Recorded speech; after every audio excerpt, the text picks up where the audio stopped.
Boarding School Life by Shirley Bear. I went to the All Saints School in Prince Albert from 1948 to 1951. I was a big girl of 11 at the time.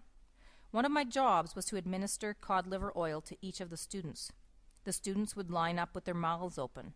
I would go down the line with a big can, and when I squeezed the handle, cod liver oil would squirt out. Each student got 3 squirts. The children did not like the cod liver oil. They always made a face, and with their eyes they begged me not to do it. But the supervisor was always watching, so I always squirted.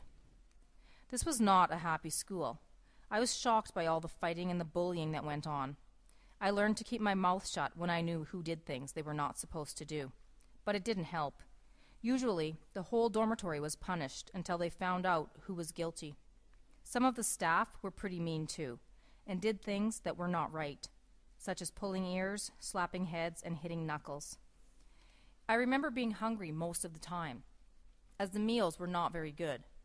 We had supper so early, and we would be really hungry by breakfast time. We were made to go to church twice a day and 3 times on Sundays, but I never really learned anything. The one thing I will never forget was when I told the principal that I could not speak Cree. It happened like this. My older brother Albert had run away from school and had gone back to the reserve. I got called to the office. There, the principal told me that I was heard saying in Cree that I was going to run away too if my brother did not come back.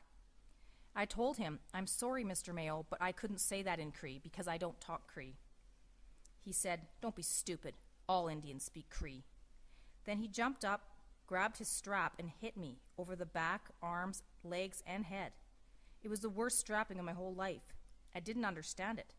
I saw the other students being strapped for speaking Cree.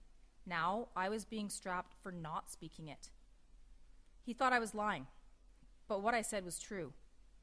I was brought up in a home where my mom spoke only English. My dad spoke both English and Cree, so they spoke only English to us kids. Thank goodness Mr. Mayo was only a substitute principal, and we only had to put up with him for a few months. The next principal, Reverend A.J. Surace, was an angel. After he came, the whole system changed. He was just like a father to all the students. He was the minister who married my husband and me. He has passed on now, but he will always be a special person to me. He was part of the good times. I made so many good friends, and I'm always glad to see my old schoolmates whenever I meet them. I learned a lot about sharing and having compassion for others. I think the good times outnumber the bad times, or maybe I'm just getting too old to remember.